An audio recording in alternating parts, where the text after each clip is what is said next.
teman yang baru masuk, welcome, welcome. Bisa dengar suara saya dengan jelas? Kalau jelas, boleh tampilkan jempolnya. Oke, suaranya jelas. Siap, siap. Oke, welcome guys to Talk. Ini event yang kita buat sekarang sebulan sekali ya. Untuk topik hari ini, as you guys know, temanya adalah Your First Leadership Position. So, kita malam ini bakal discuss topik yang seru banget pastinya, ya, yang teman-teman semua di sini pasti seorang leader lah ya, dalam kapasitas masing-masing ya, entah itu di pekerjaan, atau entah itu di uh, lingkungan, komunitas mungkin, atau di tempat-tempat lain ya. Mungkin di rumah juga ya, kalian punya posisi leaders ya, in one capacity or another. Jadi hari ini kita mau bahas topik tentang your first leadership position ya, dan kita akan di sini sama-sama bareng Yefta ya. Yefta, beberapa teman di sini tahu siapa Yefta ya. Professionally dia bekerja di Esta Capital Fintech sebagai CEO ya, atau Chief Executive Officer ya. Nah, kita mau bahas hari ini mengenai pengalaman Yefta juga ya. Hopefully kita bisa relate ya mengenai apa sih rasanya di leadership position. So, tapi sebelum kita masuk lebih jauh, aku mau memperkenalkan apa sih itu Tutok sebenarnya. Ya, Tutok ya, Tutok.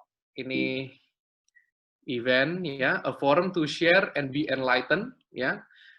Ini sebuah slogan kita buat Tutok ya, a forum to share and be enlightened. Jadi kenapa sih Tutok ada ya? Kita kepengen banget bahwa forum Tutok ini bisa jadi tempat ya untuk kita sama-sama sharing, dan hopefully setiap event setelah Tutok ya, setiap event Tutok ya, setiap kita ikut event Tutok ya, setelah event itu kita bisa pulang dapetin sesuatu guys.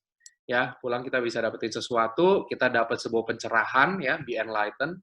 Kita bisa dapat sebuah pemikiran baru atau perenungan baru ya, supaya kita makin lebih baik di dalam kehidupan ya, nggak cuma dalam pekerjaan, nggak cuma dalam keluarga, tapi juga dalam kehidupan in general gitu. Jadi again ini juga a forum to share ya. Teman-teman di sini boleh sharing ya, sesuai dengan topik yang dibawakan. Kalau hari ini tentang leadership position atau pengalaman leadership, teman-teman di sini boleh banget untuk sharing mengenai pengalaman-pengalaman leadership kalian juga seperti itu. Jadi harapannya di sini nggak cuma one way communication, tapi juga ada somehow discussion lah di antara kita, gitu. Ya. Nah, lalu untuk kedepannya, ya, kalau memang ada teman-teman yang juga pengen sharing di Tutok, bisa hubungi admin Tutok, guys. Nanti kita kasih infonya. Oke. Agenda hari ini kita bakal ada sharing dan bakal ada discussion atau Q&A ya. Sharing kurang lebih sekitar 40 menit ya, dan Q&A akan dibuka selama 30 menit. Jadi kira-kira kita selesai di jam 9:15 ya, 9:15. Hopefully kita bisa tepat waktu ya. Nah, ada beberapa house rules ya pada saat sharing, ketika pengen bertanya ya, bisa langsung chat di chat room Zoom ya, pertanyaan kalian, atau mungkin apabila pertanyaannya mungkin personal atau private ya, atau pengen anonymous, bisa juga langsung DM atau personal chat ke JM. JM ini teman kita namanya Jessica Monik ya. Itu nomornya guys ya, nomornya ada di 081187777163. Jadi kalau misalkan ada teman-teman yang mau nanya, langsung aja WA Jessica ya di nomor itu. Nah, kalau misalnya ada teman-teman yang juga selama Q&A session ya pengen ada nambahin atau pengen komen ya, bisa langsung sharing ya. Sharingnya bisa dengan ngomong di chat ya, atau juga bisa buka mic-nya, langsung nambahin juga boleh, seperti itu apabila diinginkan, ya. Atau mungkin setelah sharing session-nya juga boleh, seperti itu. Cuman apabila sedang tidak bicara, kami harapkan agar teman-teman mute mic-nya, ya, supaya suaranya nggak bocor, teman-teman. Ya, karena kita kadang-kadang punya pengalaman juga tuh kalau lagi sharing, suaranya bocor, lumayan agak mengganggu. Jadi kalau lagi nggak bicara, jangan lupa mic-nya di mute. Oke. Oke, topik hari ini, your first leadership position, ya, yang dimana Yefta akan sharing, ya. Yefta Surya, ya, tadi udah memperkenalkan sedikit, dia adalah seorang CEO dari Esta Capital Fintech, ya. Esta Capital Fintech itu sebuah platform atau perusahaan, ya, perusahaan yang menyediakan platform di mana menyediakan platform peer-to-peer lending, ya, dana pinjaman dan sebagainya, ya, untuk para UMKM di Indonesia. Jadi ini perusahaan yang berkembang, guys, ya, untuk bisa provide dana, ya, bagi UMKM di Indonesia, ya. Pastinya butuh leadership yang kuat, ya, teman-teman, untuk berada di perusahaan yang juga lagi berkembang, ya, dan terus lagi membuat inisiatif-inisiatif baru. Nah, kita mau dengar lebih banyak dari Yefta, ya. Dan ternyata di Esta Capital Fintech ini adalah first leadership position dia juga. So it's gonna be very interesting untuk dengar bagaimana pengalaman dia pertama kali memimpin di sebuah perusahaan yang lagi berkembang. Oke, guys, kita langsung sambut aja Yefta Surya. Tunjukin dong tepuk tangannya di Zoom-nya. Mana nih? Yeay, oke, tepuk tangan. Oke, ya. Rame banget ya, gila. Bro. Suaranya udah kayak di stadium. Hello guys, Hans, thank you. Thank you guys for tuning in to Two Talks tonight. Hopefully, the next time that we spend together bakal jadi fruitful, ya. And I hope what I share bisa jadi something yang berguna juga for you guys gitu. As it has teach me a lot sih in my experience. So gimana? Langsung gue mulai aja nih. Iya betul. Gue mau keluar dulu bentar ya. Stop share. Oke. Lanjut bro, silakan. Sip. Oke, let me open my slide ya. Anyway guys, perkenalkan ya, gue Yefta. And I will be sharing about my first leadership position.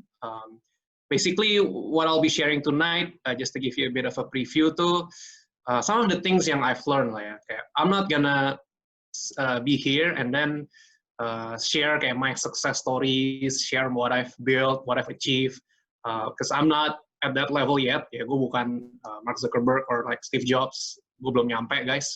Justru gue malah pengen banyak share the things that probably I did wrong ya. Banyak kesalahan-kesalahan yang udah gue temuin di leadership pertama, posisi leadership gue yang pertama. Dan gue berharap from my mistakes ini, there are takeaways yang I've reflect ya. Apa yang sebenarnya I wish I would have done earlier. Yang gue harusnya itu gue udah lakuin dari awal. So I will be sharing that tonight.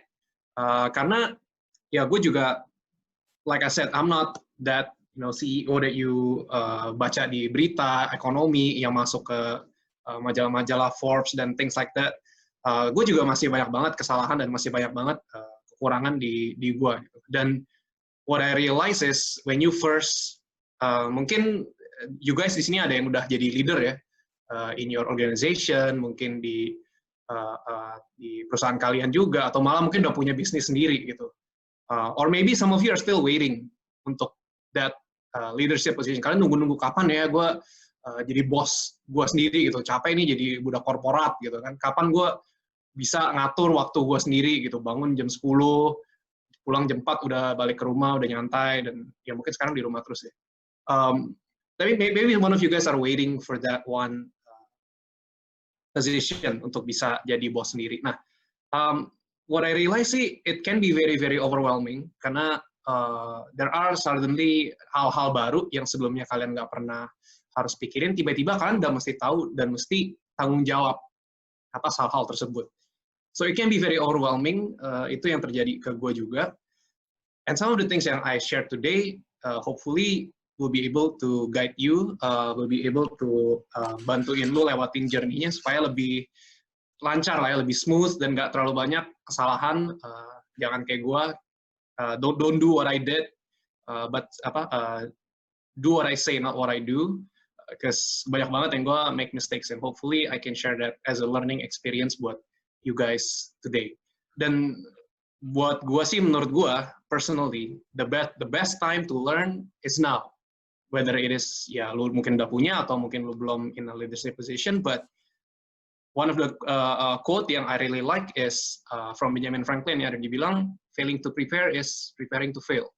So what better time to learn about leadership, what better time to cari tahu ya, about the tips itulah, and the best practices, which is now gitu, before you are in a leadership position, atau mungkin sekarang juga udah, so you can now langsung apply the practice. And one more thing I'll reiterate is that I'm not sharing a success tips ya. I'll be sharing 4 things, tapi bukan yang if you follow them all bakal sukses. Gue juga yakin if you find leadership materials atau videos, there are more hal-hal yang lebih bagus lah di luar sana gitu. Kayak I'm not gonna say that I'm the best in what I say, but hopefully from what I've shared, that you guys will be able to take something. Ada yang mengena juga dari experience gua, and hopefully your leadership journey is smoother, ya, lebih enriching juga, and you guys grow better gitu. Your personal self grows better out of the experience when you follow these principles. Yeah, what I found. Okay. So if that sounds good to you, I would like to invite you all to come with me to this journey. Let's learn together from these 4 points. Okay. So the first one it's finding a mentor. Finding a mentor ini sebenarnya something yang gue dengar pertama kali itu waktu gue mulai S2 kali. Jadi ada programnya malah harus lu cari mentor, dan gue baru diajarin itu apa. Dan jujur di awal gue nyepelein sih, aduh buat apa sih, kayak ngapain gue punya temen yang mungkin 10-20 years above me, terus gue mesti, kayak di pikiran gue tuh kayak lu mesti ketemu, cerita-cerita, dan kayaknya tuh awkward banget gitu. Terus orang ini kan pasti out of your circle kan, kayak coba aja lu ketemu sama orang yang 20 years above you, terus ngobrol, it seems awkward gitu. For me, as a 20-year-old at the time, seems awkward. Tapi there's a very famous quote juga by Isaac Newton. Dibilang, if I have seen further, it is by standing on the shoulders of giants. Kalau gue lihat jauh, itu karena gue udah berdiri di atas pundaknya raksasa-raksasa. So actually, mentor itu it's not there to ngenyakitin lu, tapi justru malah buat ngebantu lu. And maybe if I can define what a mentor is, it is someone who is invested in your future. Nah ini jujur, maybe it's very rare actually to be able to find it. Tapi once you find this person someone yang benar-benar bisa peduli banget sama suksesnya lu gitu. Kayak dia tuh pengen banget lu sukses as a person, as a leader, as a human being. In your career, dia tuh pengen banget lu maju. And to have that other person believing in you, to have that other person supporting you, dan just to have that other person listening to your problems and then coming up with a solution bareng gitu ya. You don't know how encouraging that is. Because buat gue tuh bener-bener, sometimes itu yang kept me going in this position, in this journey juga. Banyak banget gue udah kayaknya lemah, udah mau nyerah. Things got so tough, gue nggak tahu mau ngapain. Mungkin recently it's during the COVID sih. When during the crisis, my company is one of the companies yang ke-hit hard juga. And kita mau nggak mau mesti do what other companies do out there, which is one, cut salary, two, cut some of the workforce juga. I have to, karena kalau nggak bakal masuk, operationally nggak bakal nutup, and malah mungkin bisa chance jadi bangkrut gitu. And for me, gue nggak pernah fire orang guys. I mean for this kind of reason ya, kalau soal performance, kontrak nggak perbaruin, panjangin, oke lah, ya masih bisa gitu. But to tell them that we can't afford you anymore, itu heartbreaking gitu. Apalagi ini orang-orang yang gue peduli dan orang juga performance wise, it's pretty good. So, nah gue diajarin sama my mentor ya. My mentor kebetulan is my komisaris di tempat gue sekarang. Dia ajarin gitu, dia ajarin cara ngomongnya, dia bahkan temenin gue buat nge-fire satu orang dulu, sisanya gue dibebasin sendiri. But just having him in that first experience, itu nemenin gue, itu encourage gue banget, dan benar-benar strengthen me and shows me kalau ternyata gue tuh bisa lebih dari apa yang gue pikir gitu. So preferably juga when you're finding a mentor ini, it's someone yang udah pernah in your position, so they know at least when you're going through the troubles like I did, gimana nih mesti fire orang kayak gini, dia tuh udah pernah ngalamin, dan dia udah pernah tahu caranya tuh gimana. And having that person ya bisa nge-guide lu, nge-coach lu, I'm sure lu in that position bakal make less mistakes ya. You will make better decision juga. Dan ujungnya mungkin ada fallout-nya, ada apa? Impact-nya ya, efeknya apa, itu nggak sampai parah banget gitu when you make that decision. So preferably it's someone yang memang maybe if you're in the food business misalnya ya, try to find a mentor yang udah pernah punya restoran juga. Gitu. Ya jangan cari mentor yang mungkin kerjanya di bank gitu ya. Ya well it's fine sih, but preferably it's someone yang have been in your shoes. Jadi inputnya tuh lebih relevan ke kehidupan kalian. And maybe now your next question is gimana ya gue nyarinya gitu ya. Gimana gue nyari mentor tuh di mana?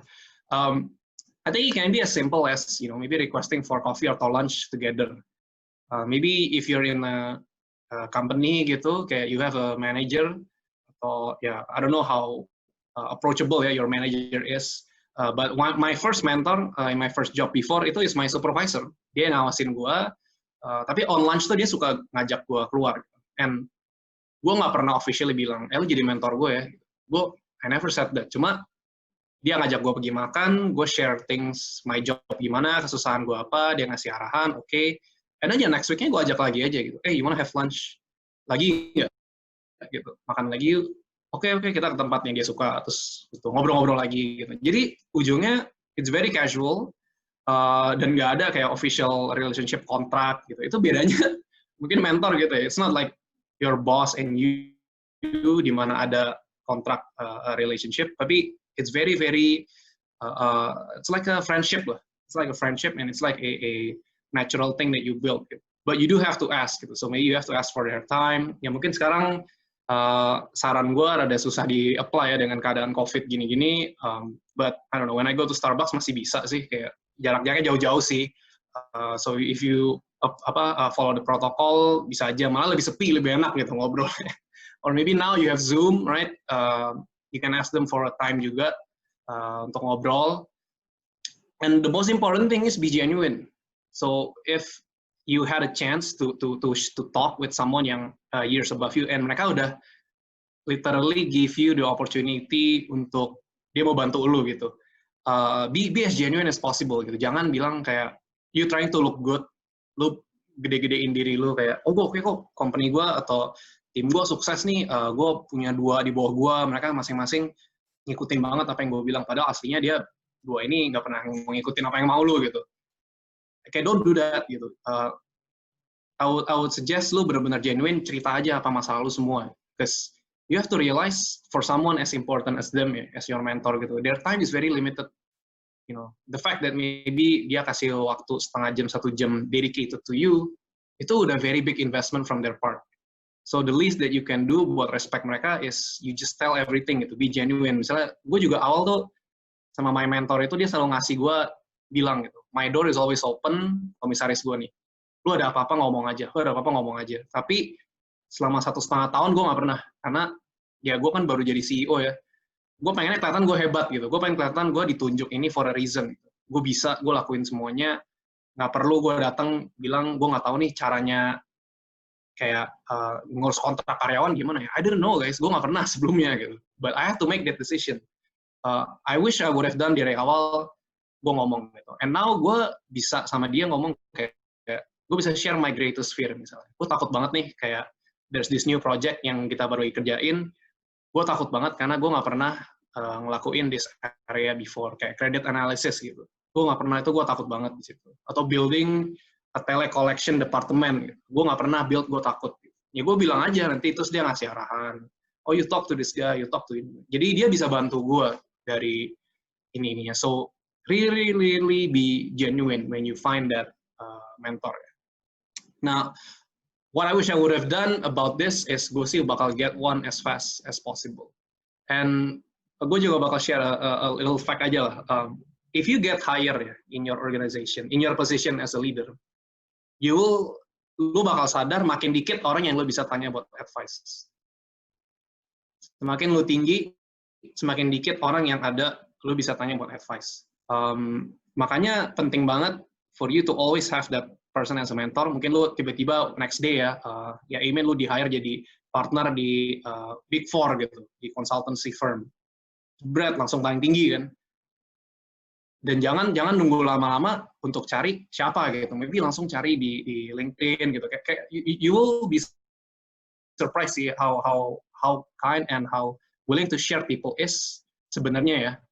Asal kayak you're genuine and lu benar-benar asking for help gitu. Kayak banyak banget orang yang mau ngebantu lu be successful juga, as long as you would ask for it.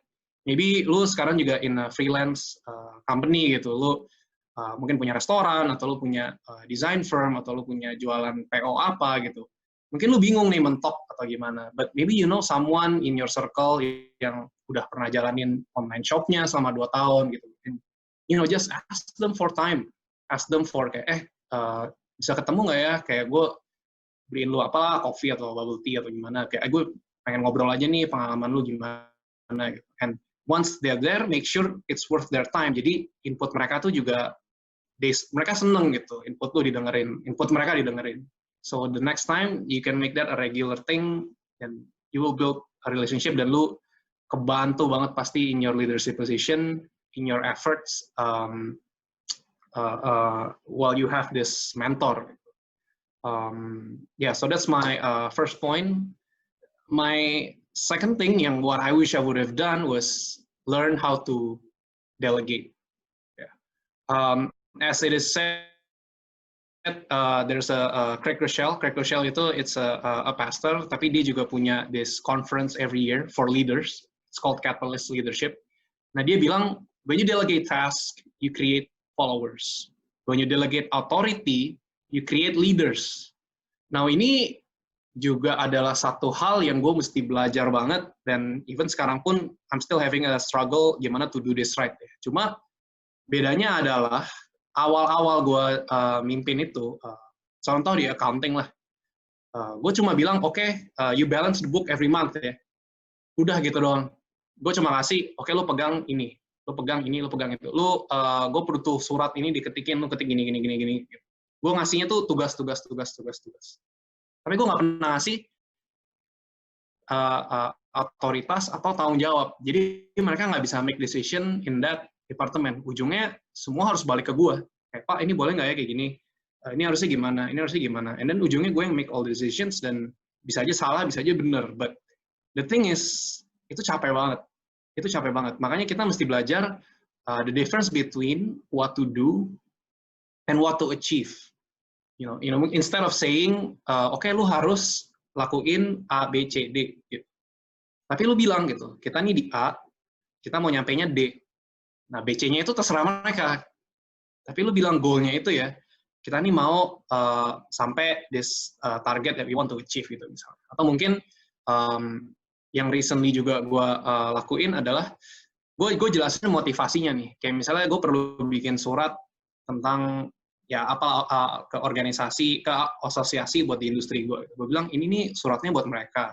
Kita perlu karena untuk penambahan modal mesti di-approve sama mereka gitu. Jadi suratnya ini tuh penting banget dan mesti dijelasin kenapa kita gini-gini. Jadi gue jelasin aja maunya tuh apa, achieve-nya, dan kata-kata isinya gue serahin dia. Gitu. So with that, selain gue juga nggak terlalu banyak diganggu ya dengan ini gimana ya Pak, ini gimana ya. Jadi semuanya tuh balik ke lu. Because you don't want that juga gitu. When you're in a leader, you don't have one thing to worry about. Kayak mungkin lo di posisi karyawan, job desk lo clear ya. You only have one thing to worry about, that's your task. Tapi when you're a leader you have maybe 100 things to worry about, and 100 another things yang bakal datang to worry about. So you don't have time to really go into the details. Lu really want to delegate supaya mereka bisa jalan sendiri, dan you just wait to see the result and mungkin just review akhirnya gimana. And the second thing you do is you also empower them supaya mereka make their own decision. And ini memang requires a deep knowledge of an individual skill and preference. So you really want to grow a person yang memang skill dan karakternya juga di situ gitu. So for example, lu punya orang sales gitu ya. Ya you wanna give them room untuk berkembang di cara mereka ngejual ke orang lain gitu. Jangan lu mesti ngomongnya A, kemudian B, kemudian C, kemudian D, terus lu close gitu. Mungkin lu give them room to grow there supaya mereka juga bisa ketemu style-nya dan mereka bisa nyaman dengan cara mereka sendiri gitu. Tapi yang mungkin yang lu kunci adalah produknya gitu. Produknya ini lu jangan tambah-tambahin bonus-bonus sendiri gitu, jangan tambah-tambahin harganya lu kurang-kurangin gitu. Kayak you lock the things yang memang bukan di skill dan preference mereka, tapi the things that you can make them grow itu yang lu challenge dan kasih otoritas di sana. Gitu. And with that, something yang you will realize juga is responsibility itu it can be handed off, tapi accountability is not. Artinya lu bisa tanggung jawab tuh bisa lu lepas ke orang lain. Ya, si A nih suruh ngerjain, tanggung jawabnya kan di dia kan untuk beres. Tapi mau itu bagus atau enggak, ujungnya sukses atau enggak, yang baliknya tuh kalau lu sebagai leader mau nggak mau. Nggak bakal lu bilang yang salah dia Pak gitu ke bos lu misalnya. You have another boss, right? Mungkin your VP atau your boss atau ya lu nggak bisa bilang tim gue yang salah, and then you just dilepas. Nggak bisa, pasti lu juga yang kena.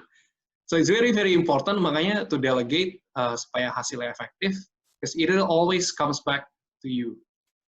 So what I wish I would have done is understand what I am handing off. You know, mungkin gue bisa share yang gue learn adalah waktu gue mimpin tuh di accounting. I have an accounting person dulu, and gue untuk balance the income and the cash flow every month ya, pengeluaran pemasukan berapa, gue serah kasihin ke dia semua tanpa gue terlalu mengerti secara dalam kayak gimana. Ujungnya it's not balance guys, ada uang yang hilang, ada uang yang ternyata diambil, dan gue nggak bisa bilang gitu, itu salah dia yang nggak balance gitu, nggak bisa. My owner and my komisaris ujungnya nunjuknya salahnya di gue, dan memang salahnya di gue karena gue sendiri yang nggak ngerti apa yang gue hand off. Makanya it's very important for us as a leader, we learn how to delegate, we learn how to effectively challenge individual supaya mereka ngerti apa yang harus di-achieve dan bukan cuma apa yang harus dikerjain aja. Ya lu juga nggak mau lah bikin orang-orang nih pekerja-pekerja doang, tetap semua decision mesti balik ke lu, itu sangat-sangat capek.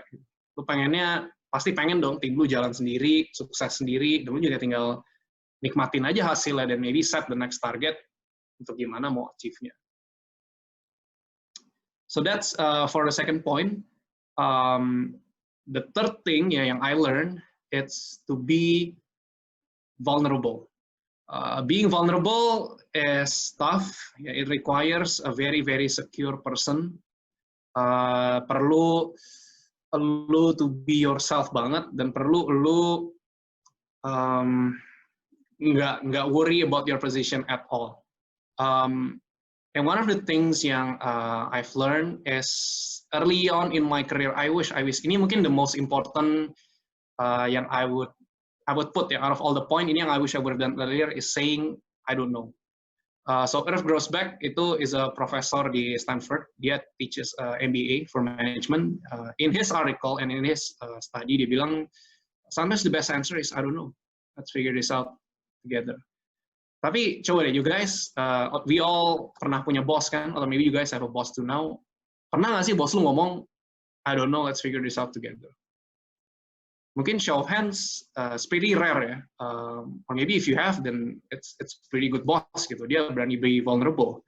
Tapi let's be honest, even when we think of ourselves as a leader, we think that we always have to have the answer.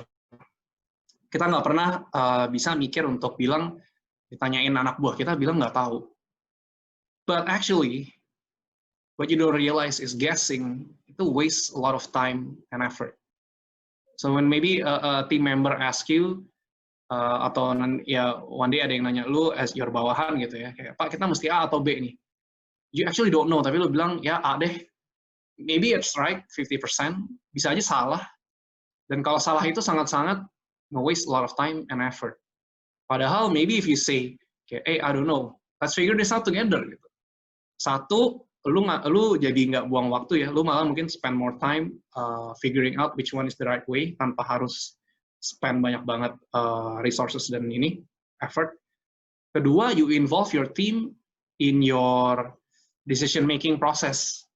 Jadinya mereka berasa input mereka tuh impactful juga, gitu. Input mereka tuh masuk. Jadi the next time you ask them for opinion untuk pendapat gitu, mereka berani ngomong karena mereka sadar wah input gue bisa dihargai nih, nggak cuma si bos doang yang bikin keputusan, tapi apa yang gue kasih tahu bisa aja impact, dan orang tuh pasti seneng kalau didengerin, ya kan? Kita semua kan pasti seneng kalau didengerin, kayak kita bilang usul A, bos kita ikutin nih usul A dan ternyata sukses karena kita lebih tahu, mungkin kita lebih dekat ke customer, kita lebih tahu problem-problem yang terjadi ya. So this is what I do a lot now, is when gue di-press sama my IT person gitu ya, kayak, Pak kita mesti develop fitur ini atau A atau B gitu. Sometimes gue bakal bilang, ya gue nggak tahu. Kita coba cari tahu, mana yang lebih enak, mana yang lebih cocok buat dilihat customer, walaupun ujungnya yang make decision tetap gue, cuma gue beraniin untuk bilang, gue nggak tahu gitu. Yuk kita cari tahu. Because the need to always have an answer ya, itu shows to trait of a weak leader, yaitu insecure dan defensive. Kayak lu tuh cuma care for your position, lu cuma care for yang penting lu dipandang tinggi, yang penting lu the smartest person in the room, yang penting lu bisa mengatasi orang-orang lain ya. Itu it's very very weak leader, karena once you don't have the position, orang nggak akan follow lu lagi. So you want to be vulnerable, to show ke mereka, even when you don't know, they still want to follow you. Even when you don't have the answer, they want to go with you through the journey. And once you have that kind of commitment from your team, lalu going through any problem, it is no problem at all, because you have the support of everyone gitu. Enggak setiap kali ada masalah, lu doang yang handle gitu. Itu capek banget, itu pressure-nya tinggi banget. When you are in a undergoing a problem in an organization, lu pengen semua orang tuh juga pasti ikut bantu mikirin gitu. Gak cuma semua nunggu disuruh A, oke gue jalan, kalau enggak gue diem. Itu kan banyak banget ya yang kita lihat kayak gitu ya. Itu very very passive dan ujungnya it's not a very powerful organization gitu. And to do that, lu mesti berani sekali-sekali bilang I don't know, what's your opinion, menurut lu gimana, apa yang terbaik, apa yang menurut lu bagus gitu. Kayak you have to have lu mesti punya that security to be able to say that. So my takeaway from this is I wish I would have done earlier tuh, gue berani bilang I don't know, because so many things yang I've decided ya, so many things that I've planned itu karena gue merasa gue harus bisa nge-plan, padahal gue belum tahu gitu, gue belum do my research, gue belum have that experience yet gitu. Apalagi gue juga baru pertama kali di industri ini, di posisi ini, I cannot say that I know it all. Apalagi maybe once for you guys yang have a chance, maybe you're doing your own thing ya, bukan di jalur di korporasi gitu ya. You're doing your own thing, you have a food business ya, F&B, atau mungkin lu punya your own startup, atau mungkin lu punya your own freelance thing that you're doing. It's tough, man. Gak banyak orang yang udah lakuin yang lo lakuin. Gak ada lu cari buku untuk ngelakuin ini gimana, jalannya gimana. Itu, you guys are pioneers. What you're doing is new. So it's tough to be able to know everything. So you have to be able to say, lu gak tahu gitu. Tapi yang penting lu have the people that backs you up in finding the answer. I think the best thing that you can have. Because as again dari Craig Rochelle, one of my favorite leaders juga, dia bilang people would rather follow a leader who is always real, rather than a leader who is always right. Okay, I'm sure you guys juga di sini, when you have a boss atau have a manager, lu orang mending follow orang yang selalu benar terus. Apa yang lu bilang tuh selalu salah, atau lu lebih pengen ngikutin orang yang dia tuh real orangnya. Dia nggak tahu, bilang nggak tahu. Kalau dia tahu, dia bilang, I think gue tahu deh, karena gue ada pengalaman gini. I'm sure you guys will always follow that person who is always real. So, and when you are a leader, you want your followers to follow you. You don't want your followers untuk nggak sejalan dengan elu, nggak sepace dengan elu, nggak mau berkorban sama dengan elu. Dan to be able to have a team that follows you, you have to be real. So you will be able to gain their respect. Then for my last point, number 4 yang I learned is to start small. It's something yang I learned juga from startup leadership gitu ya. I read it a lot. Juga my mentor teaches me this always. Dia selalu bilang it starts small, because Steve Jobs ya, one of my favorite juga. You know, you can argue that he built one of the greatest company in the world right now. Dia bilang you can connect the dots looking forward, you can only connect them looking backwards. So you have to trust that the dots will somehow connect in your future. Nah, gue nggak tahu ya, kalian di sini semua siapa yang kayak gue, tapi gue tuh orangnya overthinker banget.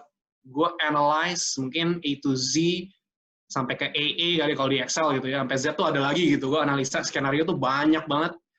Ujungnya tuh gue nggak gerak-gerak karena gue takut, gue nggak berani. Gue mesti tahu dulu apakah ini bisa jalan, ini kehitung, ini make sense. Kalau enggak, malah gue nggak mau sentuh itu sama sekali. Gue delay, gue procrastinate. Because when I wanna do the work, gue nggak yakin ini sukses atau enggak. So nantilah gue nggak mau kerjain dulu. But that is very, very detrimental, very, very merugikan you as a leader and as your team or your organization that you lead. Because time is very precious. Mungkin the other thing juga, you want to start small, because when you start too big dan ternyata salah, it costs a lot gitu. That, like I said, what you're doing is probably new. Lu mungkin belum pernah di posisi itu. So susah untuk finding always the right decision. So you want to start small in your decision supaya you can learn dulu gitu. And it helps you to start. Ya. So mungkin gue lebih share banyak dari perspektif gue ya. Yaitu gue orangnya tuh, funny thing is, I work in a startup, cuma gue orangnya susah banget untuk start sebenarnya. Ya karena problemnya itu, selalu overthinking dan selalu overanalyzing. Tapi once I've learned this principle of starting small, it helps me. Karena ya at least when lu coba dulu lah. Kayak nggak ada yang tahu juga. Gitu. Ya mungkin kayak pinjem slogannya si Tokped tuh memang bagus banget sih. Mulai aja dulu. Gitu. Coba aja dulu. And in this way, small means a lot. Ya. I think ini mainly it's resources lah, money. Ya kan, lu jangan spend too much on your marketing gitu. Lu langsung hire 100 sales di jalan panjang gitu, lu orang bagi-bagiin flyer gitu. Ya jangan dulu gitu. Maybe start small lah, satu-satu. If you want to do canvassing and things like that.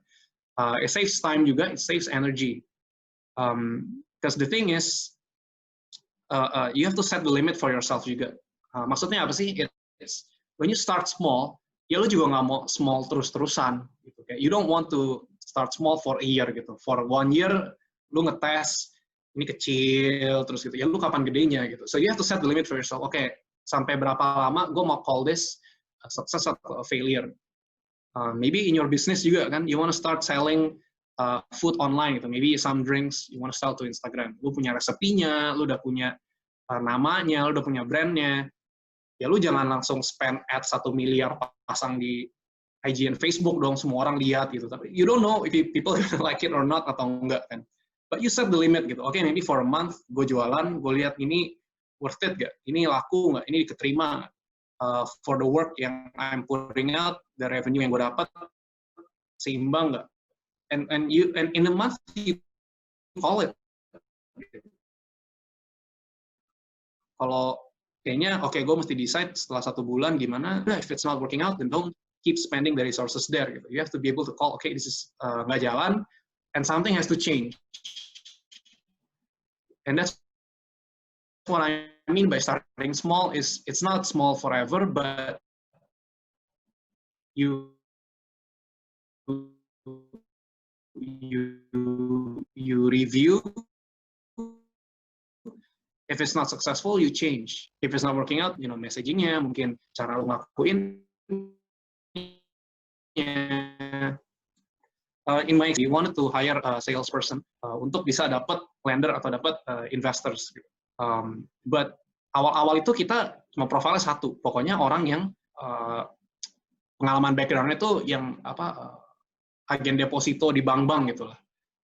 And my mistake was kita coba that profile for mungkin 3 orang kita hire pecat karena nggak ada hasil gitu ya. Tapi selama 3 kali gue cari orang tuh sama terus profile-nya. And that was my mistake. I didn't start small in my time and energy. Harusnya once saya sekali udah tahu gagal, gue langsung berani review. Oke, nggak jalan, ganti. Profile-nya jangan yang orang gitu lagi. Mungkin yang lebih yang pernah jualan asuransi misalnya ya, atau orang yang lebih modern lah pengetahuannya, nggak produknya yang klasik banget gitu. And so what I mean is you mesti berani untuk call it, okay, this is a failure, ini nggak jalan, then I need to change. But starting small does 2 things ya. Yang like I said before, I think it helps you to start, mulai, because that's how you find the result. Kalau udah mulai dulu. Dan kedua, it helps to save you from big commitment yang lu nggak even tahu ini sukses atau enggak. But if it's not successful, you're not that too big of a loss gitu. So I wish if what I would have done differently is to fail fast. Kalau gue emang mesti gagal, mending gue gagalnya cepet. Jangan gue nunggu, gue udah spend terlalu banyak, ternyata itu nggak berhasil. Mendingan gue tahu dari awal, tahu dari 1 bulan, 1 minggu, oke ini nggak jalan dan gue mesti ganti.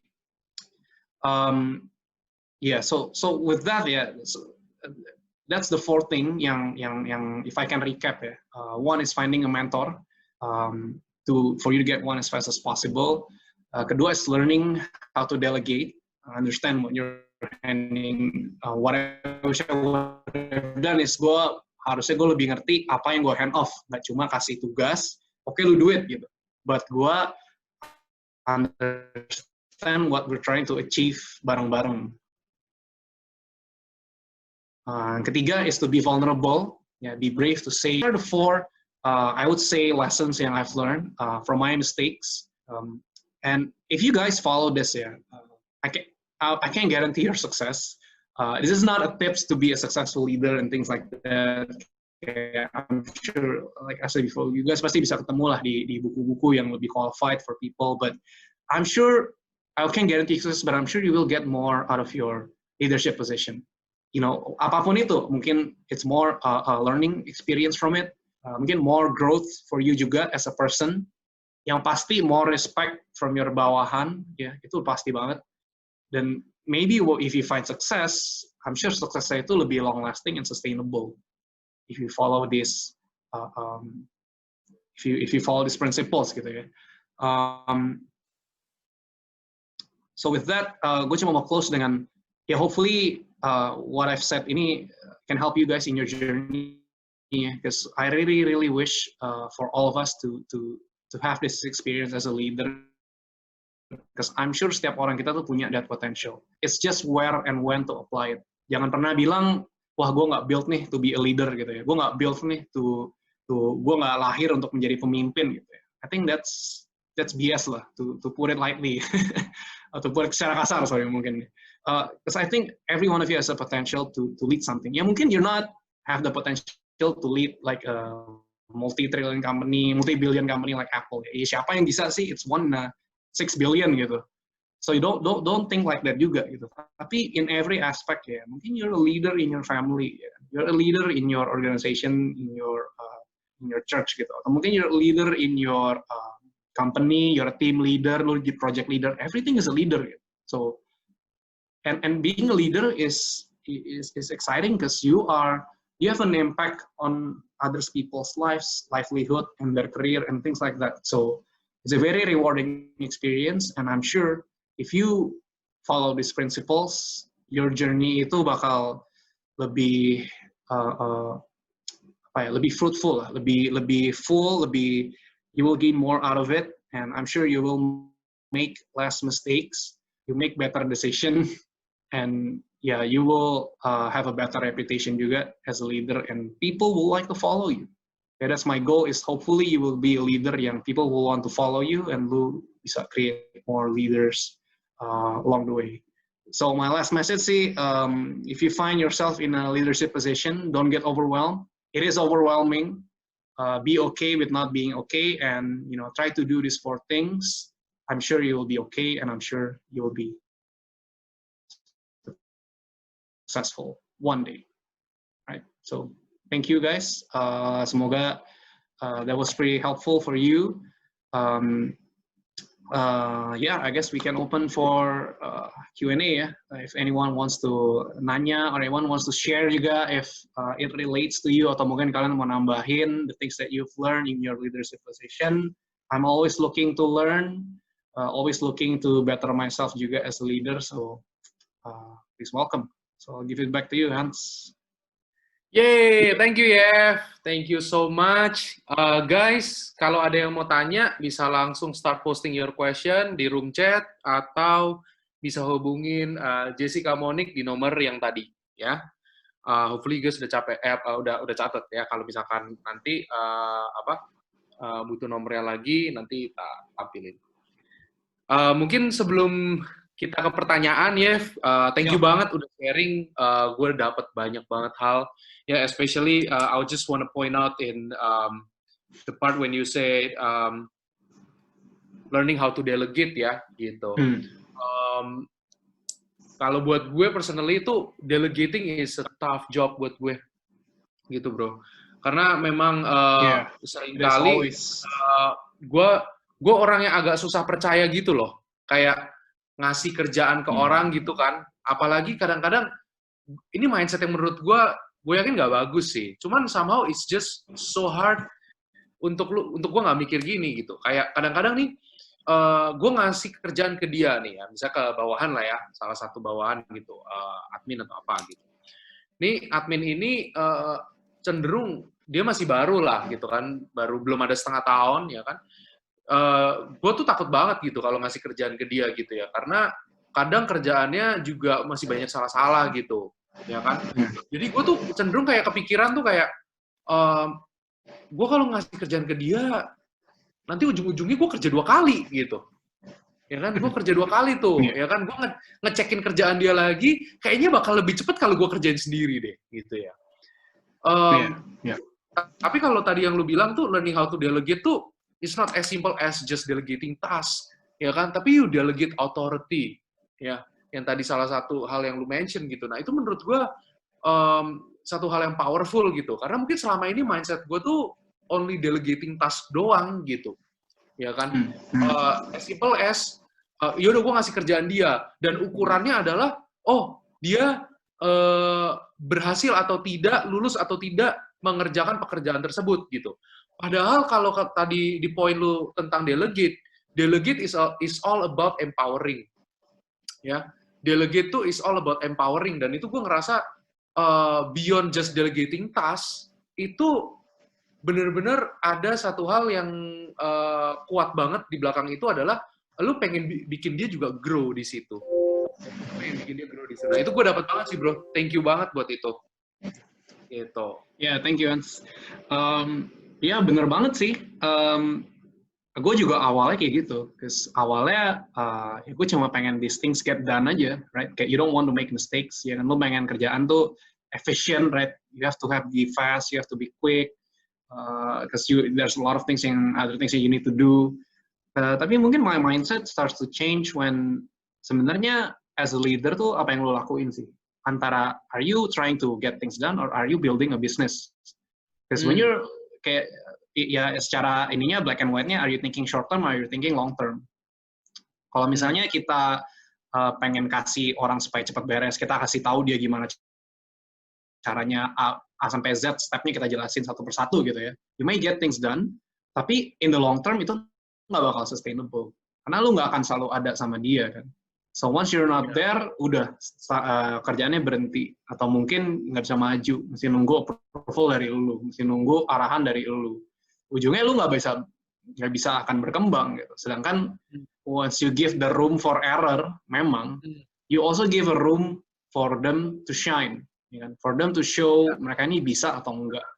And also juga yang gue juga masih trying to learn dan susah banget sih is you cannot really tolerate mediocrity juga gitu. When you're trying to build a great company, a great team, a great project, you need great people juga di dalamnya.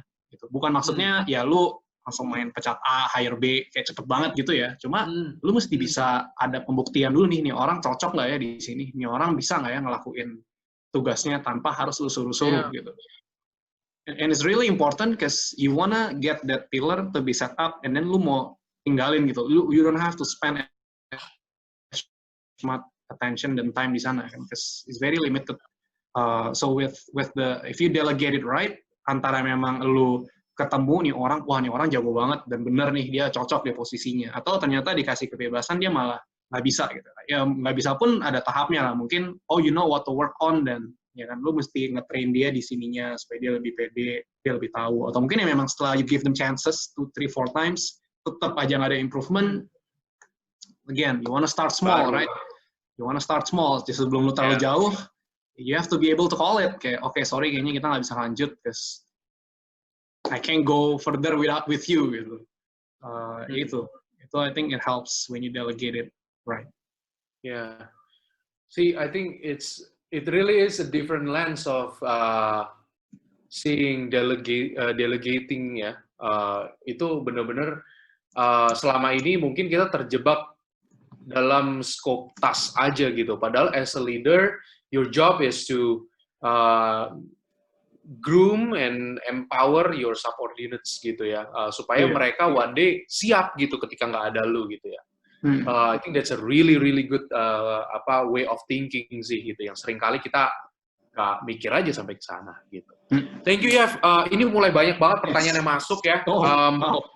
Mulai banyak pertanyaan masuk seriously. So hopefully kita bisa jawab. Hopefully kita bisa jawab mereka semua. So gue ada pertanyaan beberapa yang double juga. Gue bakal jadiin satu tuh pertanyaan yang double. Yang pertama nih, pertanyaannya cukup ini sih ya, dilematis menurut gue ya. As a leader, you feel this dilemma sometimes gitu. Pertama, gimana sih caranya lu tuh balance ya leadership position ya, when you have to obey boss ya kan, meanwhile in the same time your team are suffering because your bosses choose a bad decision. Mungkin pertanyaan ini maksudnya adalah gimana caranya nih lu tetap bisa mentaati atasan lu, ya kan? Tapi pada saat yang sama lu tim di bawah lu suffering gitu karena your boss choose a bad decision. So I guess this person has a mid-level leadership position ya, dia sandwich ya, dia ada atas ada bawah ya. Jadi managerial position, supervisory position, often feel this way. So how do you respond? It's a very tough question. It's a very good question. If I put myself, I don't know what the right answer is. Tapi if I put myself in his or her position, gue juga pernah sih, where my owner and my shareholder have this misalnya goal atau kebijakan, and then ya berbeda banget dengan apa yang udah kita lakuin, dan malah kita lihat kayaknya ini nggak jalan deh. Tapi gimana ya? And I don't know if this is right, but I always feel there is a reason. There is a reason they have the control. Gitu. There is a reason they have the ultimate ownership gitu ya. Kayak mungkin your boss ya punya authority over you. My owner juga has authority over me. So what they say almost memang mutlak mesti diikutin ya. Tapi I think you can always argue. You can always if they are at least a good leader juga. Okay, there's a reason why you mungkin join di situ juga. You can always give an input lah. Kayak misalnya ya lu juga bisa bilang kayak gue jelek nih, menurut gue jelek keputusan lu. Ya kenapa gitu? Lu mesti ada reasonnya dulu dong. Mungkin once you ngomong, lu cari tahu gini, lu kasih reason, then maybe it can masuk juga ke dia gitu. Because I think a very reasonable leader would also listen to their followers, bakal listen to inputs. Tapi misalnya memang setelah lu ngomong dan apa ya, dia tetap bersikeras, tetap jalanin, ya gimana, you have to gitu. Kalau gue bilang sih, gue merasa sometimes gue juga my hands are tight gitu. Kayak gue misalnya disuruh kerja kelarin this project in one month gitu. Padahal timingnya sebenarnya kalau dikasih lebih bisa lebih bagus gitu, bisa lebih jadi, lebih nggak banyak error dan other things. Tapi gue juga ngerti, ya dia kan owner di tempat gue, dia punya kepentingan, dia punya stake here, he has a risk juga. So gue mesti respect juga keputusan dia gitu. And ya thank God-nya what I found ya my owner tuh juga nggak yang unreasonable ya, bukan yang nggak becus dan lain-lain. Emang dia pengalamannya banyak dan memang sih some of the things yang dia tanya tuh, yang dia ask, it's sometimes just impossible dan malah mungkin ngerugiin timnya gue gitu. But I have to respect him as my leader. Gitu. I have to respect dia opini dia, since dia juga ada lebih pengalaman, udah lebih banyak tahunnya juga. So sometimes your hands are tight and you just have to follow it memang. Tapi ya hopefully lu bisa have that conversation sama dia bisa dengar input lu, and maybe one day ternyata rugi, salah, make a mistake, hopefully dia juga is a bigger person bisa bilang, iya ya, lu dulu bener ya. Tapi kalau lu nggak pernah ngomong, dia juga nggak tahu kan ternyata lu mikir gitu. So have that confidence to say what's in your mind.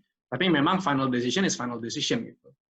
That's why di perusahaan ada yang namanya controlling shareholder, ada yang enggak gitu. Yang controlling ya what they wanna do, jalan gitu.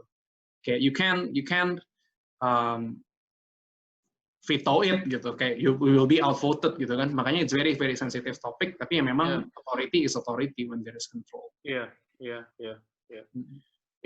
It's a tough thing ya, memang sih. Gue juga kadang-kadang ngerasain gitu juga gitu ya. Tapi again, gue juga pernah dikasih nasihat juga gitu kan, bahwa kita kan bekerja untuk manajemen ya. Sometimes manajemen punya inisiatif yang mungkin belum tentu cocok gitu ketika kita coba untuk cascade ke bawah gitu ya.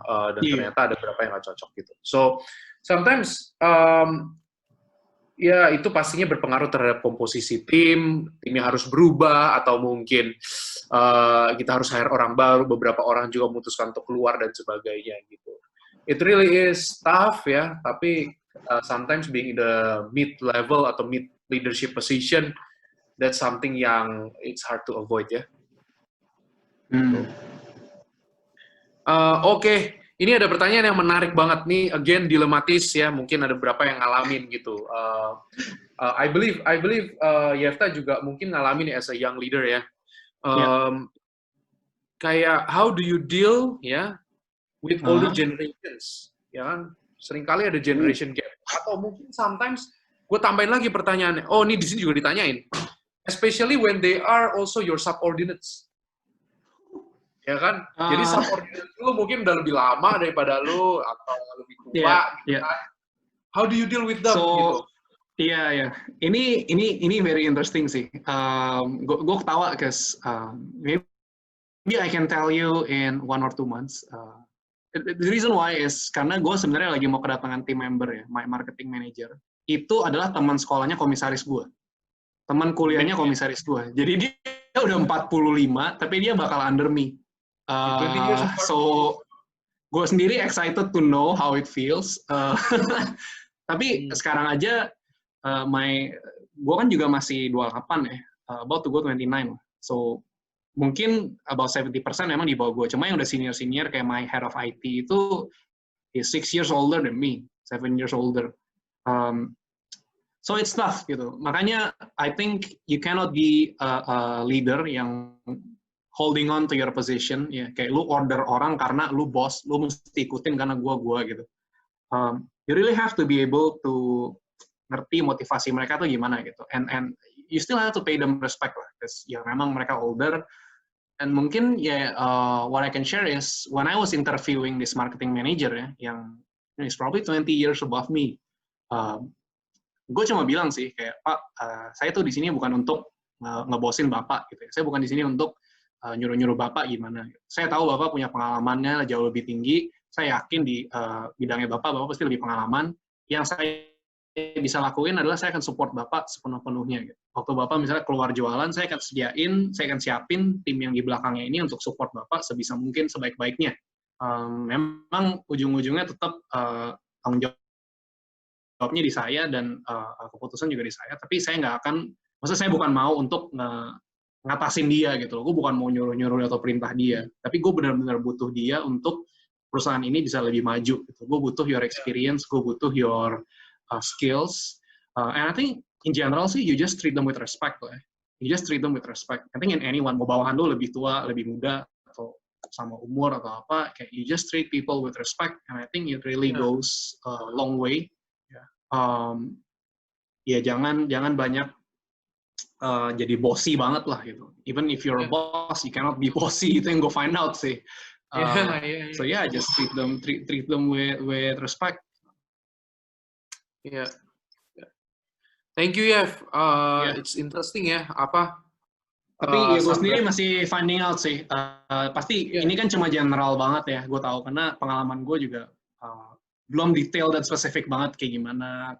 Ya itu mungkin kalau gue ada kesempatan sharing into 3 months, gue udah ada pengalaman ya. Iya. So somehow you have to senior gitu ya. Iya, itu tough ya, apalagi kita generation gap itu mungkin kita yang largest nih sekarang nih antara kita dengan generasi atas kita tuh benar-benar nggak cuman sekedar umur perbedaannya, tapi secara cara kerja ya kan, zaman juga berubahnya cepet banget ya. Kita juga pendekatan kita terhadap pekerjaan jauh lebih berbeda gitu dengan generasi di atas kita ya. Gitu. Thank you. Next question. Nah, ini pertanyaan juga menarik nih. Ada yang mau belajar dari pengalaman Yefta waktu terakhir lay off orang, ya, orang. Nah, itu gimana ya? Maksudnya dia nggak perform gitu kan. Lalu kita harus let this person go lah, ya kan? Ada nggak sih tips and trick on how you handle that situation and gimana sih cara ngomongnya? Gimana sih pengalaman Yefta kemarin? Mungkin kalau boleh diceritain. Okay. Just like most things ya, the first one is always the toughest. Yang pertama selalu yang paling susah. Gua pertama kali stopin orang buat yang kontrak gitu ya, kayak kita nggak mau lanjutin lagi, gua sampai gemeteran ngomongnya. Gua ngomong dia malah gue yang lebih takut gitu. Padahal dia posisinya admin, udah kerja 6 bulan, cuma karena sistem kita udah jadi udah nggak perlu adminnya lagi, karena semuanya udah everything by system. Gue mesti stopin, karena berarti bukan karena dia nggak perform ya? Bukan karena dia nggak perform, sebenarnya orangnya oke. Ya ada some mistakes here and there, tapi masih sangat muda dan masih sangat bisa dibentuk gitu. Cuma memang kerjaannya udah obsolete aja. Oke. Kerjaannya udah obsolete, udah nggak ada lagi posisinya. So gue mesti ngomong, dan dia sebenarnya juga udah rada tahu, bentar lagi dia akan di-cut. Itu pun gue udah gemeteran banget, dan gue sampai gue yang lebih takut gitu ngomong sama dia. Tapi ya, I think sih, when you do that, just be straight lah. Straight aja ngomong langsung gitu. Kayak panggil dan langsung ngomong, kita nggak bisa lanjut. Kenapa alasannya? I think just say it as it is. Karena kita udah gini, jangan dimanis-manisin kayak, sebenarnya bagus sih, cuma ya kita apa pakai alasan yang nggak jelas. I think just be straight lah. Because I think when you're getting cut off, you really wanna know the true reason gitu. Lu nggak mau di sugarcoat it juga. Kayak there's an art juga, and you really wanna separate it well ya. Kayak jadi lu nggak ada hard feeling, lu nggak ada cara nggak benar gitu, dan itu juga bakal karena yang what I realize is how you cut people off itu impact your other team juga, impact how the rest of your team is there gitu. Kalau lu cara mutusnya nggak benar, mungkin lu disrespect dia, lu rendahin supaya dia keluar, atau mungkin lu nggak straight gitu ya, lu try to give them a hard KPI, nggak bisa di-achieve, ujungnya mereka putus sendiri gitu ya. Iya, bener, bro. Ujungnya ya orang lain lo bakal wonder gitu, gila gue bisa digituin gak ya next. Sedangkan misalnya lo straight ya memang karena we just don't have any more position for you gitu, kita stop. They will understand that gitu. People understand that. Yang gue surprise adalah even waktu gue kemarin stopin beberapa orang terpaksa karena corona itu, jadi karena corona juga beberapa fungsi, marketing contohnya, udah nggak bisa ketemu orang, udah nggak bisa jualan, jadi nggak ada kerjaan lagi. Gue terpaksa berhentiin gitu, dan surprisingly they all understand. Karena gue langsung bilang straight gitu, ya gue nggak ada kerjaan lagi for you man gitu, gue nggak bisa afford lu juga karena gue mesti keep this company going. Dan mereka understand. Ya saya ngerti sih Pak, memang saya juga kerjaan udah hampir nggak ada gitu sekarang. So and they accept that. Gitu. So I think when you go straight to the point, jangan kayak basa-basi gimana, ya I think people can take that. Gitu. Yeah. So if you allow me to bring back to your point, kalau gue bilang sih itu it comes back to your third point ya, be vulnerable juga gitu. Kadang in that situation being vulnerable meaning being genuine ya gitu ya. Yeah. Dari cerita lu, you let go people yang mungkin tuh bukan karena performance issue loh malahan. It's just kayak kerja mereka obsolete. So I guess that's harder gitu. Iya kan. Lu sama nggak punya alasan yang kuat nggak sih sebenarnya buat let them go sebenarnya gitu kan. Tapi many of them juga bisa ngertiin gitu, ya kan? Dan itu yang gue rasa vulnerability itu, there is power in vulnerability ya, especially when it comes from the leader gitu ya. Mereka ngomong ya dengan jujur, dengan to the point. I guess people under you can really see that gitu. Ketika lu mau bener-bener jujur gitu, nggak ada alasan lain. Beda kalau ketika mungkin yang tadi Yefta kasih contoh, ya kan set harder KPI atau gue paling sering denger tuh kalau di kantor gitu. Iya kan, gue paling sering denger nih di kantor bro, kayak ya di kerjaan gue nanganin klien itu banyak ya kayak ada budaya kayak gini nih, ini paling sering dipindahin, dibikin kagak betah. Iya. Iya kan, dipindahin dibikin kagak betah atau dipindahin ke sebuah anak perusahaan sister company yang baru berkembang. Kerjaannya susah banget, nggak betah atau timnya nggak jelas dan sebagainya, gitu. Dan itu somehow it can set a bad culture ya di company itu ya. Not saying juga that's not the right thing to do, because ya pasti ada reasonnya juga gitu. Maybe they want to move person ke other environment supaya lebih successful gitu kan. Ya bisa juga gitu. Kayak there must be a reason why. Apalagi company juga gede gitu ya. There must be something that they're doing right. Cuma ya maybe my tips to you guys yang memang udah mau cut person sih, ya just be straight aja sih. Just be straight, honest, genuine ya. Thank you ya. Selanjutnya, aduh banyak banget nih pertanyaan, gue mesti milihin kayaknya. We'll see. How to differentiate delegating and being bossy? Nah, ini pertanyaan menarik ya. Lu delegate, tapi lu nggak being bossy. How do you define that?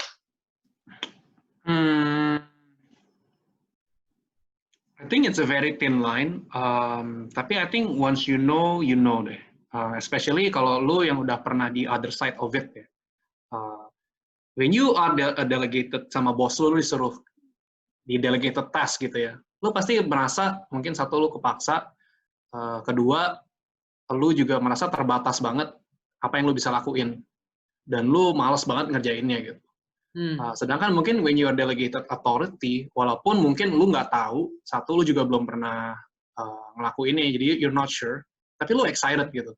Lu mungkin masih dikasih ruang gerak, lu masih bisa coba 1, 2, A, B, C gitu ya, ada beberapa jalan yang lu bisa coba, dan even though you're not sure, tapi lu excited untuk coba kerjain, dan lu pengen deliver the result juga to your boss gitu. So I think memang bedanya is you do need to take a lot more time ya, untuk shoot ke anak buah lu gimana nih supaya gue frame this problem yang dia bisa excited to tackle it gitu. Nggak cuma bilang, lu naikin sales kita 100 juta ya sebulan, dan udah gitu. Yeah, that's called delegating a task, I think ya. Cuma ya susah juga gitu when you're not going, sebenarnya goalnya tuh apa dan lain-lain, tapi lu cuma bilang, oke, lu ke rumah ke si A, klien B, klien C, lakuin ini gitu. Kayak dan itu mungkin the second difference is, ya lu micromanage juga. Lu benar-benar go into detail apa yang mereka harus lakuin, mesti set to your way of doing it, nggak boleh deviate, nggak boleh beda. I think that's called delegating a task. Dan when you're delegating authority, ya itu bedanya, you give them the room to do it their way. Mungkin the best, mungkin enggak. Tapi maybe sometimes it's better than your way juga gitu. Ternyata yang mereka lakuin, oh ini lebih bagus ya caranya. Tapi you won't know until you give them the chance to do it. Oke. Gitu. I guess bener sih yang tadi Yefta bilang ya, providing delegating sama bosi itu bisa, there's a thin line ya between those two ya gitu ya. Iya, kayak satu hal yang gue jadi inget yang Yefta cerita tadi gitu, mengenai perbedaan antara lu bener-bener ngelempar kerjaan atau lu bener-bener micromanage gitu. Salah satu direktur di tempat gue, dia pernah bilang satu hal yang bagus banget tentang bagaimana sih lu managing people. Dia bilang gini, as a leader ya, what you need to do is when you delegate lah, especially ya, managing people, you delegate people under you. The most important thing is that you provide support without removing responsibility. Bilang. Oh, that's nice. Yeah, you provide support without removing responsibility. Jadi, good leader itu nggak too much gitu ya, nggak too much tapi juga nggak too little gitu ya. Tapi it's just a balance, dia balance aja gitu di tengah gitu ya, dimana you provide support ya kan, you back them up ya kan, you have their back gitu, ketika mereka start executing on their task gitu, you provide all the support they need gitu kan, tapi lu nggak remove their responsibility gitu, tentang kayak misal kesusahan udahlah gue take over gitu misalkan. So I think that's a very good concept ya, being being a good delegator versus being bossy atau even being micromanaging gitu. Thank you ya for sharing. Betul. Ada lagi yang nanya tentang finding mentor, ya kan? Okay. Kalau kita mentor nih ya, kita nyari mentor, ya kan? Lalu mentor itu di akhirnya dapat apa dari kita, ya kan? In return gitu, ya kan? Mereka dapat apa dari kita, ya kan? Kayak kenapa dia mau bantu kita dan invest, karena kita nggak ada hubungan apa-apa sebenarnya sama mereka, ya kan? Kecuali mereka investor. Gitu. So what can we give them in return kalau nggak ada hubungan sama sekali? Wah, good question. Bener sih ya. Itu gimana tuh? So there is this book yang gue baca ya, judulnya Scary Close. It's about it's a life lesson book itu sih, tentang being vulnerable. Di situ tuh dia ada konsep yang dijelasin di mana kalau gue lupa judulnya, termnya, cuma you guys know film Jaws nggak sih? Jaws ya, yang you know with that soundtrack yang dun gitu, tegang gitu kan ya. Sometimes kita as a human ya, dibilang kita tuh mikir we all live in Jaws gitu. Kita mikir semua orang tuh is out to get us. Kayak semua orang itu is out there trying to take advantage of us gitu. Makanya itu yang ngehalangin kita untuk be vulnerable sometimes. Cuma yang throughout dia research dan throughout his own experience and what he found in this book, dia bilang ya mungkin ada aja 1 atau 2 atau 3 ya. Tapi for every person that hurts you, that take advantage of you, there are 5-10 people more out there yang waiting, yang actually is contributing to your life. That's why his argument is you just be vulnerable itu nggak ada ruginya sebenarnya. Walaupun ya mungkin ada 1 yang rugi, tapi and then there's other 10 yang actually support you dan actually cares about you. So I think yang what we need to believe juga is sebenarnya orang baik tuh masih ada di dunia ini gitu. Kayak nggak semua orang tuh buat cari untung doang. And you know, realize it or not, scientifically juga in Maslow's hierarchy of needs, right? Kan ada yang 5 level kan, paling bawah itu survival apa. Once you get to the top, it's more about personal fulfillment and about contributing, ya kan? So for people yang udah financially stable, financially secure, their satisfaction itu udah bukan kayak kita lagi yang mungkin masih nyari gaji, nyari duit, nyari the next thing to buy. Iya kan? Buat mereka udah dapet, itu udah nggak feel good lagi gitu. Mungkin udah ratusan udah eman punya gitu. Gue dapat jam lagi udah nggak feel good. Cuma once ternyata gue invest time ke satu anak muda, company-nya dulu atau dari timnya yang dulu cuma 3, sekarang jadi dia leader memimpin 100 orang gitu. Itu udah kepuasan tersendiri buat mereka gitu. Dan wah, impact gue tuh ternyata ada juga ya impact ke orang lain dan impact lagi lanjut lagi ke orang lain gitu. So I think that personal fulfillment deep down is what everyone is looking for. Dan you will be surprised sebenarnya seberapa orang yang mau contributed to you gitu ya. Tapi memang satu yaitu kita sukanya mikir tuh we're here in this world tuh alone ya. Kayak semua orang out there terus trying to take advantage of us. Dan kedua, ya itu kita mungkin malu juga buat nanya gitu. If we never put ourselves out there, ya dia juga nggak tahu ternyata kita butuh bantuan. Gitu.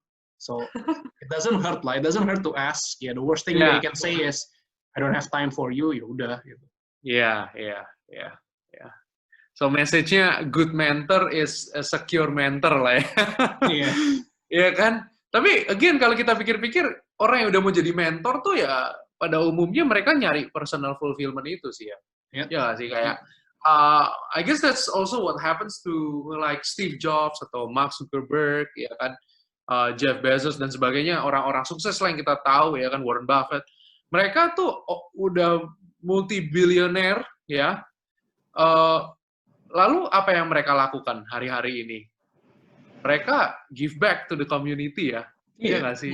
Iya kan? Mereka nggak nyari lagi on how to build another empire gitu mungkin ya kan? Atau mungkin mereka nyari, atau mungkin mereka ya gitulah cari sesuatu yang lebih besar untuk mereka bisa gain more gitu.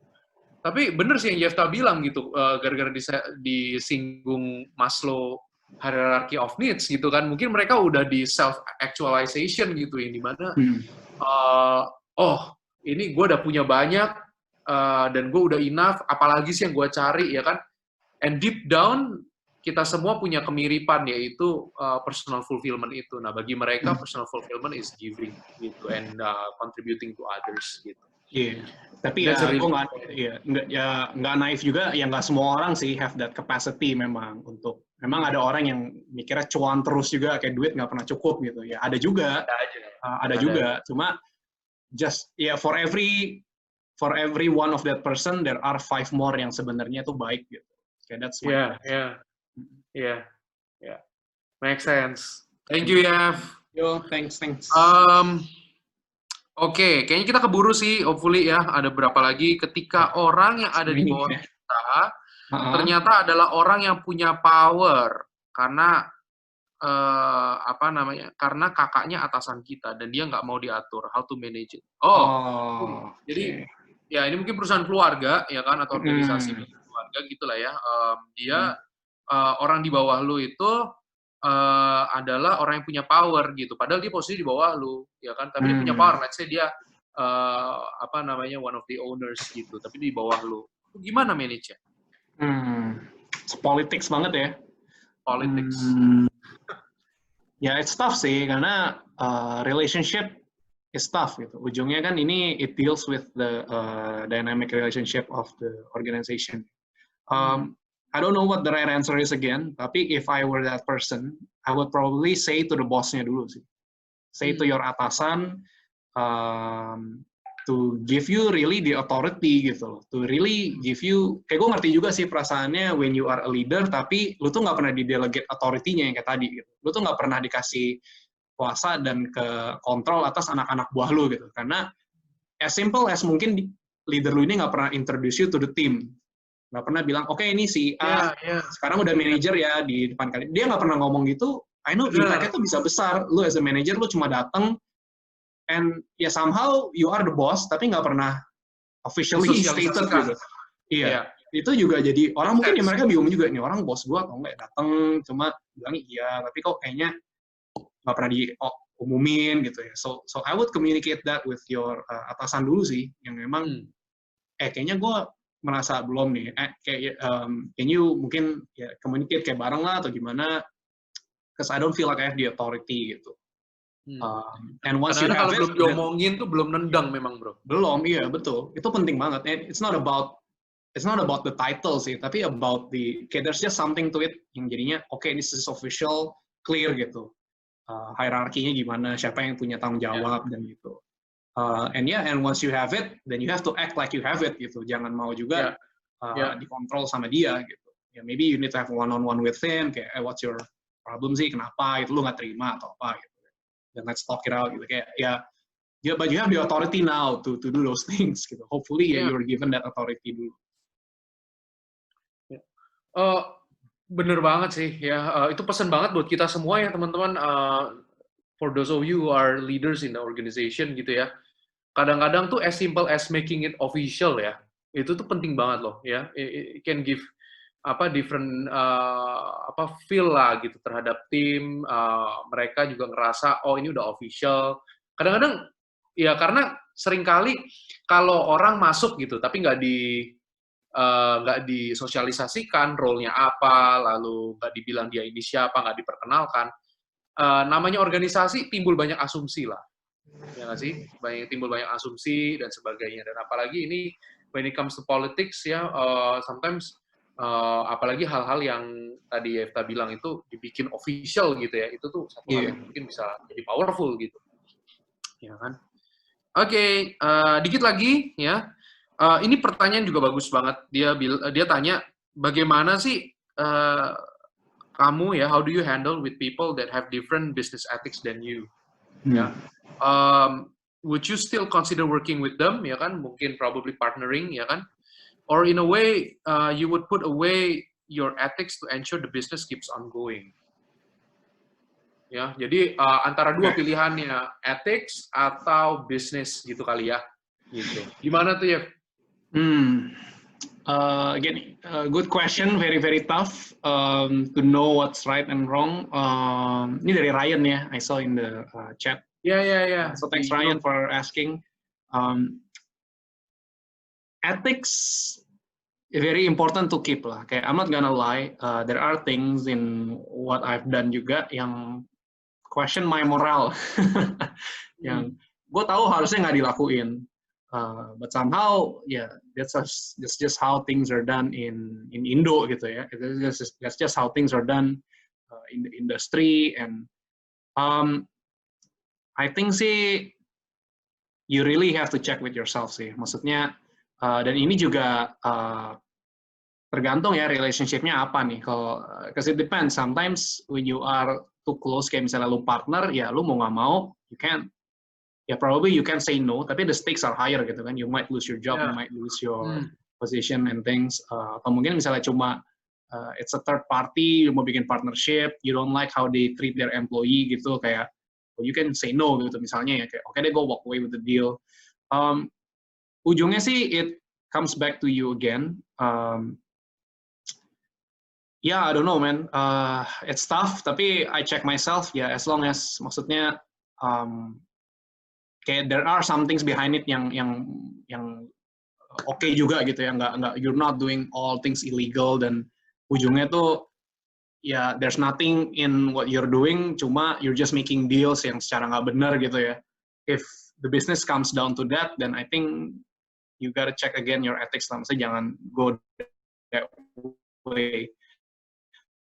Tapi we have to know there are no nggak bisa naive juga gitu. Unfortunately, kayak maybe something yang you believe to be true ternyata beda. How people treat other people ternyata nggak sejujur itu, ya kan? Kayak people maybe hide things when you're in partnership, ya kan? Awal-awal ngomongnya manis, ternyata udah masuk kelihatan pahitnya semua gitu. So I don't know. I wouldn't say I put away my ethics. I would say I put my kacamata of realism, ya. Tapi ya hopefully yang terpenting sih you keep your integrity. Yang penting you keep your integrity, your reputation nggak rusak gitu ya. Especially internally, never do things yang could jeopardize your reputation, karena that short-term gain of compromising it, it's not worth the long-term effect of losing your reputation and integrity. Wow. So it's a case-by-case issue lah ya. Tapi I think that principle as long applies as everywhere lah itu. Applies everywhere ya.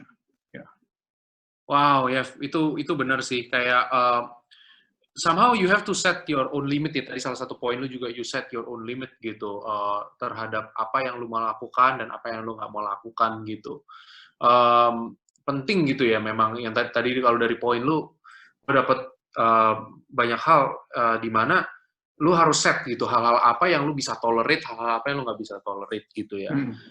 Again, I guess this question is very personal ya, and it's also you have to ask yourself gitu kan, it's your personal conviction juga terhadap apa yang lu harus lakuin dan mana yang enggak. Cuman tadi salah satu prinsip yang luar biasa yang dari Yefta bilang adalah jangan pernah lakukan sesuatu ya yang jeopardize your reputation ya. Itu I guess it's not just sekedar pesan-pesan guys, tapi itu lebih ke prinsip sebenarnya di dalam bekerja. Don't ever do something yang jeopardize your reputation gitu, karena that short term gain is not worth it gitu ya.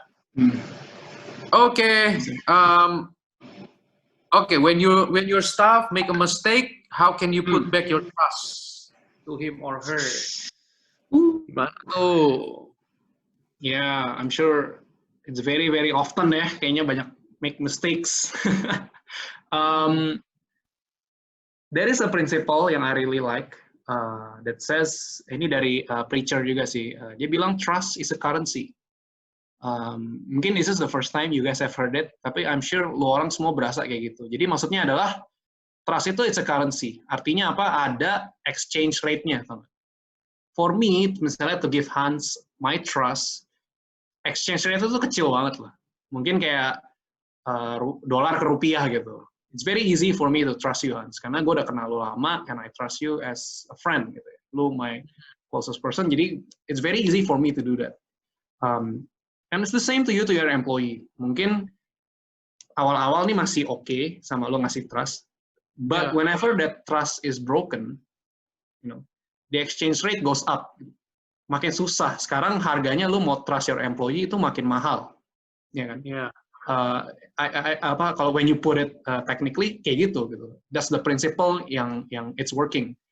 So sampai kapan lu bisa bayar that price to give the trust? Setiap kali lu di break kan makin mahal. Whenever your employee makes a mistake, udah bilangin, okay, you train them well. Salah lagi, ya it's hard for you to trust again. Tapi it's up to you. If you can still pay the price, kayak oke lah, gue percaya lagi sama dia. You just keep doing it. Gitu. Sampai one day you have to call it. Kayak wah gue nggak bisa nih. Because makin lama makin susah. Dan ujungnya lu jadi curiga terus. Lu monitor dia terus. Ujungnya it's not beneficial for both of you. Gitu. For you and for your employee. Mereka juga nggak bisa berkembang karena nggak pernah akan dikasih another authority, ya kan. Lu juga your focus and attention jadi kealih ke sana semua, lu perhatiin dia salah atau enggak. Yeah. So once you reach that point, you have to call it. So that's what I would say. Tapi again with trust, it's always a currency. So when it's hard for you to pay, maybe it's right for you not to pay the price gitu to give that trust again. Yeah, benar. And hopefully your employee understands itu juga. When you dia salah, lu jelasin, lu bilang gitu. Ini gue trust lu ini nggak gampang loh. Gue udah kecewa, gue percaya lu lagi tapi if you disappoint me again, it'll be harder for me to continue working with you in the future. So please keep this trust that I'm giving you. Can you let them know juga? To the old saying ya juga, trust is ini ya, hard to gain gitu, tapi easy to break ya. Hard to gain, easy to break. Easy to break gitu. Jadi it's a currency ya. Again kayak duit gitu ya. Carinya susah ya kan, hilangnya gampang ya kan. Alias kalau lu boros-borosnya hilangnya gampang guys gitu kan. Carinya susah gitu. Sama lah ya, sama. Gitu. Oke, pertanyaan terakhir sebelum kita selesai, pas banget setengah ya. Gila. Oke. It's a full pack question ya. Thank you for juga bearing with me. Udah banyak jawab pertanyaan kita.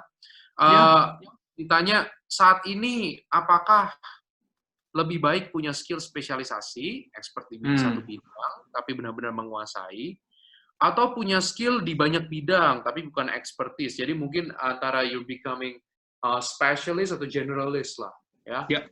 As a Ya. leader tuh gimana sih? Mana sih yang lu harus lebih fokus? Menurut tuh gimana ya? Ya. Ini ada very famous saying juga ya, di karir-karir kita gue juga suka bacain. Ada yang dibilang you get paid for your skills, but you get promoted for your people skills, katanya. Wow. If you want to get a job, yeah, you learn a very specific thing. Gitu. Tapi if you want to get promoted, you learn how to do a lot of things well. Maksudnya they're both important, tapi at different seasons of your life, I think. To start, of course, lu mesti jadi a specialist. Nggak ada yang akan jadi hire generalist di awal, and then give you a good job for it. Ya ujungnya, you're probably an admin gitu, somewhere. Because you can do one thing really, really well, you still don't know, you can do a lot of things, ya udah, that's an admin gitu kan, ujungnya very flexible. So hopefully, if you are still in your career building up, I would suggest be a specialist. Awal-awal, ya. Tapi jangan terus ujungnya jadi gitu. You have to be able to expand your capacity to be a generalist. So maybe sometimes when you're being challenged by your leader untuk, can you do this? Gitu. It's out of your job desk, it's out of your scope, it's out of your expertise. Tapi have that confidence and have that curiosity untuk coba gitu. Ya kan gue coba deh. Mungkin one day you were given a chance to lead a team gitu ya of a new project. You don't know, tapi you're given the opportunity. Ya, if you have the capacity, coba aja dulu. If you have the opportunity and lu kayaknya bisa gitu ya, at least you know what you're doing. Atau kalau enggak ya itu cari mentor gitu.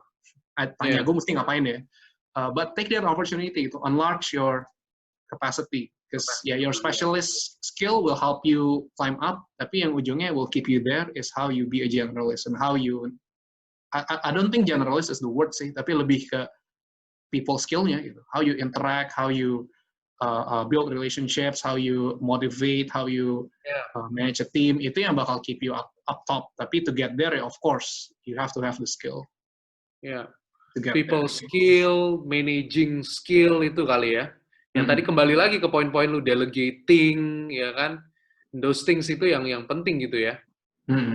So when you're in a position yang kayaknya lu kok detail banget, teknis banget gitu, nggak apa-apa gitu. Do well there and then use that to leverage to mungkin management position, ya kan? Karena lu udah tahu banget, now you can manage 10 different people doing the same thing. Because you already know how it's done gitu. Lu udah expert banget gitu. So the thing is, yang penting lu have that one chance untuk enlarge your capacity dan putar itu untuk jadi sebuah management position misalnya gitu. Oke. Wow, good message ya, Yev. Especially for that last question. Banyak banget pertanyaannya, tapi thankful kita udah bisa nanyain semua, walaupun sedikit molor. Cuman gue kayaknya nggak sampai hati kalau nggak nanyain semua pertanyaan, karena pertanyaannya benar-benar bagus dan kayaknya pengen banget kita denger gitu ya. Kira-kira jawaban dari seorang pemimpin yang juga masih berkembang, ya kan? Mengembangkan sebuah perusahaan yang masih berkembang, gimana sih perspektifnya. And thank you Yefta again for your time, your availability buat share ke kita semua ya. Again this is a precious time ya buat kita dengar sesuatu yang berharga. Jarang-jarang guys gitu ya, ada orang yang maksudnya juga mau sharing gitu ya, tentang pengalaman dia out of vulnerability juga gitu ya kan. Kebanyakan kita sering dengar kan success story atau apa gitu ya, cuman nih bener-bener di pengalaman Yefta yang saat ini juga lagi lakukan, all the struggles yang juga dia lagi alami, and sharing those things buat kita semua, kita pasti juga belajar sesuatu dari Yefta gitu. So guys, I want to see your enthusiasm gitu ya. You can type in the chat room juga, kira-kira gimana sih sharing hari ini, and some of your comments if I can see that. Cheryl, thank you udah thank you for sharing ya, bilang di chat ya. Kira-kira gimana guys yang lain? What do you guys think about the event and what do you guys think about today's topic? Apa sih komen kalian gitu ya, atau mungkin one or two words gitu that you guys learn. Some of your comments we would like to see. Okay, some of them. juga udah masuk. Yeah, and Ada thanks lagi? for everyone in joining tonight ya. I know you might have some better things to do on a Wednesday night. Cuma thanks for joining us. Thanks for sparing the time to learn ya, to share together. Hopefully what tonight ini juga bakal applicable to your lives. And gue excited banget sih if we can all be leaders one day ya kan, and maybe we have a leaders conference ya kan, that we learn from each other. I really love to see new leaders emerging, and hopefully you guys have all the chance to be one ya, to lead. When you have that, take it, because it's very rewarding and very fulfilling sih the journey. Oke, mantap. Oke guys, thank you ya. Sebelum kita selesai, I'd like you guys to fill out a survey again for our To Talk event. Mungkin JM, Jessica Monik, atau Jenny boleh share linknya di chat room. Ya, thank you guys. Untuk kita sama-sama isi surveinya. Guys, kita minta tolong banget untuk survei ini boleh diisi, karena ini bakal bikin kita bisa makin improve di To Talk event ini. Dan juga kalau ada topik-topik yang interesting, yang kalian pengen bahas juga, ya, kita bakal usahain cariin pembicaranya buat kita semua dengar. Yes. Atau ada teman-teman yang mungkin mau sharing, ya, bisa hubungin JM ya, tadi nomornya Jessica Monik. Kalau ada yang pengen sharing di To Talk gitu ya. Jadi we always want orang-orang sendiri malah kalau yang bisa, teman-teman di sini yang kalau ada yang pengen sharing pengalaman. And again, kayak my example, nggak usah sukses dulu ya, nggak usah masuk TV dulu baru boleh share di sini. But if you have an experience yang you want to share, yang you think can help other people going through the same thing, please contact us ya, because we're all willing to learn, we're all willing to learn from each other lah. Oke guys, itu formnya udah ada, bisa langsung diklik, langsung diisi ya. Kita tungguin waktunya 5 menit sebelum kita selesai. Habis itu kita foto. Boleh. Mantap. Ya? Sambil nunggu setel musik lagi dong, Hans. Kayaknya tadi enak kita banget tuh sambil gue ngeteh musiknya. Oke guys, lanjut. Oke, kalau udah selesai kita foto. Sebelum kita selesai, bisa dinyalain kameranya. Aku mau minta bantuan sama technical support ya untuk di-capture. Mana nih technical support kita nih? Yap. Ayo, dinyalakan kameranya. Dinyalakan kameranya, atau whoever the host now. Oh, gua. Yeah. Oh, oke. Udah bisa orang pada nyalain. Oh, oke. Ya. Oke. Kita take picture dulu ya. Sip. Si 2 nih. Wow.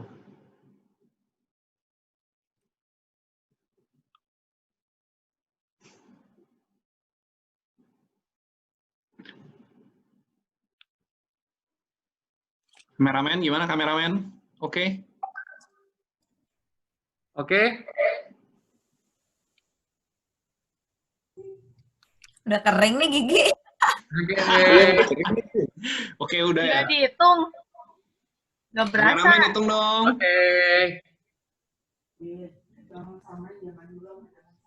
Oke, udah 1, ya. 2, 3. Kameramennya Reeves. Oke, bentar. Udah lah, Rev. Gue kering nih. Oke, sekali lagi ya. Sekali lagi. Sekali lagi nih. Soalnya ada 2 kali harus. Siap. Oke, 1, 2. Dan. Oke, thank you. Thank you, Thanks guys for joining. Thank you. Thank you guys. Have a good night. Thank you for sharing. Bye. Love you all.